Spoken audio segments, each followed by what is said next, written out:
नमस्कार दोस्तों, स्वागत है आप सभी का डिफेंस स्कोप पर, जहां हम बात करते हैं भारत के मिलिट्री अचीवमेंट्स, डिफेंस अपडेट्स और स्ट्रेटेजिक पार्टनरशिप के बारे में। तो चलिए शुरू करते हैं बिना किसी देरी के। तो दोस्तों, आज हम बात करते हैं एक ऐसी सिचुएशन की जो भारत के फाइटर जेट प्रोग्राम के फ्यूचर को डायरेक्टली इम्पैक्ट कर रही है। हमारे एक डिफेंस एनालिस्ट का कहना है कि HAL के अलावा हमें कम से कम 2 या 3 एविएशन जियांट्स की ज़रूरत है जो हमारे फाइटर जेट प्रोग्राम को स्पीड अप कर सके। HAL जो हमारे एरोस्पेस और डिफेंस प्रोजेक्ट्स का मेन पिलर है, अब ओवरबर्डन हो चुका है। HAL के कामों की लिस्ट देखें तो HAL तेजस से लेकर हेलीकॉप्टर्स तक काफ़ी कुछ हैंडल कर रहा है, लेकिन इस ओवरबर्डन का नतीजा ये हो रहा है कि प्रोजेक्ट्स डिले हो रहे हैं और टाइमलाइंस खिंचती चली जा रही हैं। चाइना की फाइटर जेट टेक्नोलॉजी इतनी तेज एडवांस हो रही है कि हमें अपने डेवलपमेंट साइकिल्स को टर्बो मोड पर ले जाना पड़ेगा। उनका ये भी कहना है कि अगर मल्टीपल कंपनीज पैरेलल प्रोजेक्ट्स पर काम करें तो कंपटीशन और इनोवेशन बढ़ेगा और डिलीवरी टाइम काफ़ी इम्प्रूव होगा। एक कंपनी स्टील टेक्नोलॉजी पे फोकस करे, दूसरी एवियोनिक्स पे करे और तीसरी प्रपल्जन सिस्टम्स पे। इस तरह का तालमेल ही हमें चाइना के साथ कंपटीशन में रख सकता है। लेकिन यहाँ एक और चीज़ ज़रूरी है, इंडियन एयरफोर्स को नए जेट्स के लिए इनिशियल ऑर्डर्स में सॉलिड कमिटमेंट्स देना होगा। जो हेजिटेशन तेजस MK1 के केस में देखी गई थी, उससे फ्यूचर प्रोजेक्ट्स का डेवलपमेंट स्लो हो गया था। AMCA और TEDBF के लिए स्ट्रॉन्ग ऑर्डर्स डेवलपमेंट साइकिल को काफ़ी फास्ट ट्रैक करेंगे। साथ ही साथ सरकार को भी एविएशन इकोसिस्टम को सपोर्ट करना पड़ेगा, फिनेंशियल हेल्प, पॉलिसीज़ और स्किल डेवलपमेंट्स के जरिए। हालांकि नए इंस्टीट्यूशंस को सेटअप करना और HAL के लेवल तक लाना आसान नहीं होगा, लेकिन स्ट्रेटजिक चैलेंजेस देखते हुए ये एक ज़रूरत बन चुका है। क्या लगता है आपको, क्या भारत को एविएशन सेक्टर में नए प्लेयर्स की ज़रूरत है? तो कमेंट सेक्शन में ज़रूर बताइए। तो दोस्तों, अगली खबर की बात करें तो चाइना के नए 6th जनरेशन फाइटर जेट के डेवलपमेंट्स ने पूरे एविएशन वर्ल्ड में डिस्कशन को गर्म कर दिया है। इस बीच एक सीनियर इंडियन एयरफोर्स ऑफिसर का कहना है कि अगर भारत अपने AMCA प्रोग्राम को ठीक से एग्जीक्यूट करे तो हम भी फ्यूचर में 6th जनरेशन जेट्स बना सकते हैं। इंडियन एयरफोर्स के ऑफिसर ने बताया कि AMCA एक 5.5 जनरेशन स्टील्थ फाइटर है जो AI driven avionics, stealth shaping, radar absorbent materials और नेक्स्ट जेन सेंसर्स के साथ आ रहा है। ये एयरक्राफ्ट सिर्फ एक जेट नहीं बल्कि हमारे एरोस्पेस कैपेबिलिटीज़ का स्टेपिंग स्टोन होगा। और सबसे इंटरेस्टिंग बात यह है कि AMCA का प्रपल्जन सिस्टम एक गेम चेंजर बन सकता है। DRDO और इंडियन एयरफोर्स मिलकर एक 6th generation jet engine develop कर रहे हैं जो AMCA को पावर करेगा। यही इंजन फ्यूचर के बड़े प्लेटफॉर्म जैसे सुखोई SU-30 MKI के रिप्लेसमेंट्स को भी सपोर्ट करेगा। भारत का प्लान है कि AMCA का पहला फ्लाइट 2028 तक हो और ग्रेजुअली टेक्नोलॉजीज़ को मैच्योर करके 6th जनरेशन प्रोग्राम में इम्प्लीमेंट किया जाए। ऑफिसर ने इस बात को एम्फसाइज किया कि हमें ग्लोबल ट्रेंड्स जैसे US और यूरोप के एडवांस्ड फाइटर प्रोग्राम्स को क्लोजली देखना होगा, लेकिन हम अपना यूनिक ट्रेजेक्टरी फॉलो करेंगे, स्टडी और इंक्रीमेंटल प्रोग्रेस के साथ। दोस्तों, आपको क्या लगता है, क्या AMCA प्रोग्राम भारत के फ्यूचर के लिए एक आइडियल लॉन्च पैड होगा? अपनी राय कमेंट सेक्शन में ज़रूर दीजिए। दोस्तों, चलते हैं अपनी अगली खबर की तरफ। तो HAL और ADA मिलकर एक नए माइलस्टोन की तरफ आगे बढ़ रहे हैं और वो है तेजस MK2 फाइटर जेट। भारत का ये indigenous fighter jet development project 2026 तक अपने पहले फ्लाइट के लिए तैयार होगा और 2029 के एंड तक प्रोडक्शन में आ जाएगा। इंडियन एयरफोर्स की फ्लीट को मॉडर्नाइजेशन करने के लिए ये एक क्रिटिकल प्रोजेक्ट है।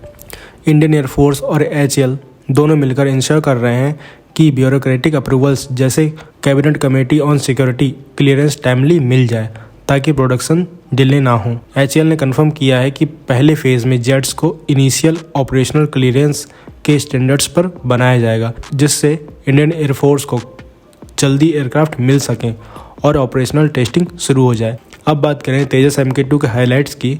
ये एयरक्राफ्ट एडवांस एवियोनिक्स, एक पावरफुल इंजन और रीडिजाइंड एयरफ्रेम के साथ आएगा जो इसे मल्टी रोल कॉम्बैट मिशंस के लिए परफेक्ट बनाता है। ये सिर्फ एक अपग्रेड नहीं बल्कि तेजस MK1 के मुकाबले ज़्यादा एजिलिटी और मिशन कैपेबिलिटीज़ ऑफर करेगा। आज HAL और इंडियन एयरफोर्स की कोलैबोरेशन इस बात का सबूत है कि भारत अपने डिफेंस मैन्युफैक्चरिंग में आत्मनिर्भर भारत की दिशा में काफ़ी आगे बढ़ रहा है।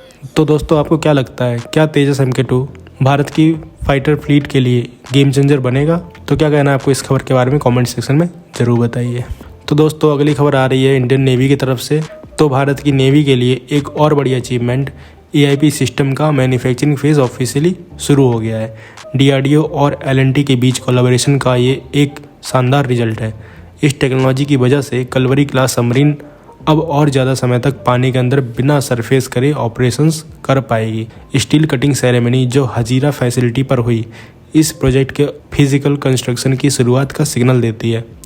ये AIP सिस्टम एक इनोवेटिव टेक्नोलॉजी है जो सबमरीन्स के एंडोरेंस और स्टील्थ को नेक्स्ट लेवल तक ले जाएगी। DRDO के चेयरमैन डॉक्टर समीर V कमत ने कहा कि ये स्टेप भारत के मेक इन इंडिया और सेल्फ रिलायंस के विज़न को सपोर्ट करता है।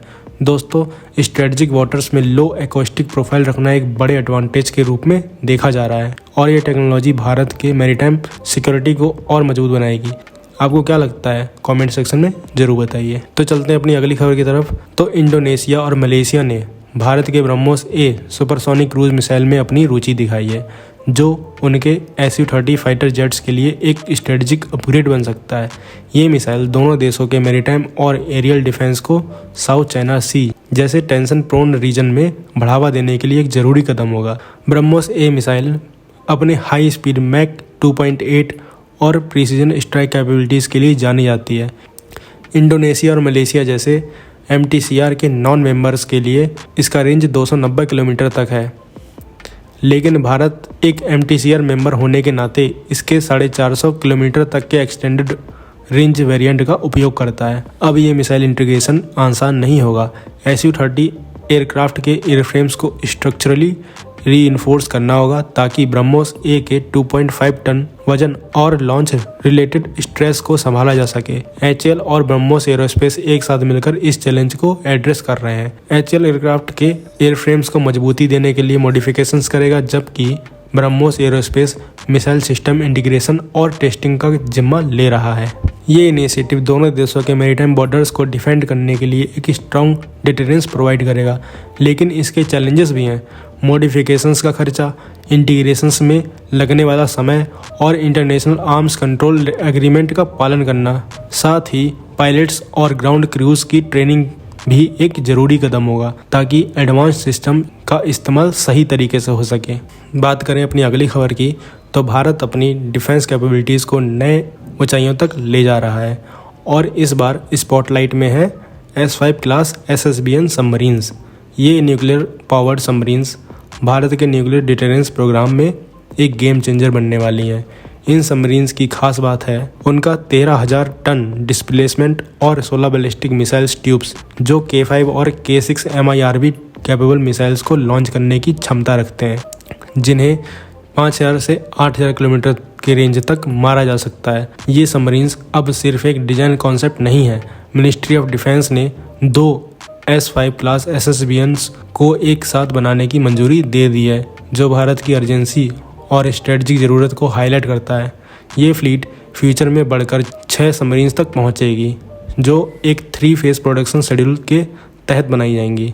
S5 क्लास सबमरीन्स को एक 190 मेगावाट प्रेशराइज वाटर रिएक्टर से पावर मिलेगा, जो भाभा एटॉमिक रिसर्च सेंटर ने डिज़ाइन किया है। ये रिएक्टर उन सबमरीन्स को स्टील्थ और एंडोरेंस के लिए ऑप्टिमाइज़ करेगा, जिसे स्ट्रेटजिक पेट्रोल्स के लिए प्रायोरिटाइज किया गया है। ये MIRV कैपेबल मिसाइल्स के साथ एक सोफिस्टिकेटेड डिटरेंस प्रोवाइड करेगा, जो हर एक मिसाइल को मल्टीपल टारगेट्स को हिट करने की क्षमता देता है। ये सबमरीन्स इंश्योर करेंगी कि भारत की रिटेलिएटरी स्ट्राइक्स हमेशा एक स्ट्रॉन्ग और रिलायबल ऑप्शन रहेंगी। तो क्या कहना है आपको इस खबर के बारे में कमेंट सेक्शन में ज़रूर बताइए। अगली खबर की बात करें तो इंडियन एयरफोर्स अपनी कॉम्बैट कैपेबिलिटीज़ को बूस्ट करते हुए क्रिस्टल मेज 2 मिसाइल को अपने SU-30 MKI और MiG-29 जेट्स में इंटीग्रेट करने जा रहा है। ये मिसाइल जो इजराइल में डिज़ाइन हुई है प्रीसीजन स्ट्राइक्स कैपेबिलिटीज़ के लिए मशहूर है और भारत में इसकी लोकल मैन्युफैक्चरिंग BEL के जरिए होगी। क्रिस्टल मेज 2 एक medium range air to surface missile है जो GPS डिनाइड एनवायरनमेंट्स में भी काम कर सकती है। इस मिसाइल की 250 किलोमीटर की रेंज इंडियन एयरफोर्स को अपने फाइटर जेट्स को सेफ रेंज में ऑपरेट करने का मौका देती है, जबकि एनिमी एसेट्स को सर्जिकल प्रिसीजन के साथ टारगेट करने की क्षमता भी देती है। इसका लोकल प्रोडक्शन भारत के मेक इन इंडिया इनिशिएटिव को सपोर्ट करेगा। BEL के इन्वॉल्वमेंट से cost effectiveness, supply chain security और कस्टमाइजेशन का एक स्ट्रॉन्ग इकोसिस्टम डेवलप होगा। इंडियन एयरफोर्स के आर्सेनल में क्रिस्टल मेश 2 का इंक्लूजन इंश्योर करेगा कि एनिमी के सोफिस्टिकेटेड काउंटर मेजर्स के बावजूद भारत का स्ट्रेटजिक एडवांटेज हमेशा बरकरार रहे।